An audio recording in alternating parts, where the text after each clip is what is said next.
If I asked you who the most dangerous man in Europe in World War II was, who would come to mind? Most people's first thought would be Adolf Hitler, Winston Churchill, Joseph Stalin, or any number of world leaders in 1940s. The title of most dangerous man in Europe is held by a Nazi officer in the German Waffen-SS. Otto Skorzeny was born in Vienna, Austria on June 12, 1908. Otto grew up in a middle-class family in the midst of an economic depression that tormented Austria after the defeat in World War I. His underprivileged childhood shaped him into a feared and deadly soldier in the Nazi regime. He wanted to become an engineer, and in 1926 enrolled in the Vienna University of Technology. He was an avid fencer while in college, and ended up receiving a large scar on his cheek in his 10th duel. After graduating in 1931, Otto joined the Austrian Nazi Party as a member of the Sturmabteilung, the original paramilitary branch of the Nazi Party.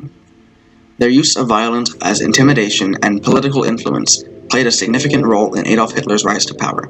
During his military service, he was involved in multiple high-profile operations. These are a few of his most important ones. Operation Oak. Skorzeny led an operation to rescue Italian dictator Benito Mussolini after he was unseated and kidnapped by the new Italian government. Operation Griffin. Skorzeny led hundreds of German and Austrian troops behind American lines in order to create confusion and chaos. Operation Griffin was largely successful in disrupting American military operations. Operation Long Jump. Skorzeny plotted to kill Winston Churchill, Franklin D. Roosevelt, and Joseph Stalin at the 1943 Tehran Conference in Iran. This plan was uncovered before he was able to follow through. Skorzeny was one of the most active and most respected members of the Nazi Party.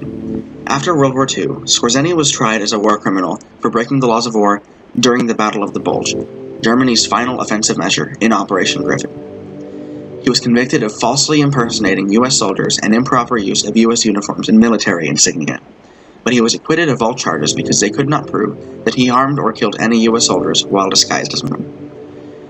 He was later to be tried in Darmstadt, Germany, under the Allied program of denazification in an attempt to eliminate any pro-Nazi sentiment in the German government, but he escaped on the day of his hearing.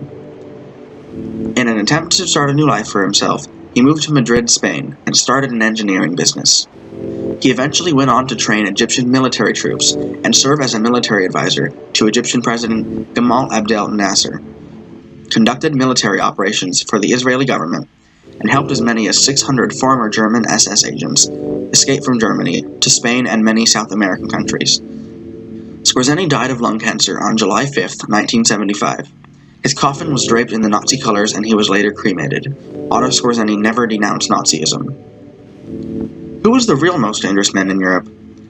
Otto Skorzeny's involvement in some of the most high-profile, war-changing missions in all of World War II earns him that title, as well as a place in our history class at the World War II Museum.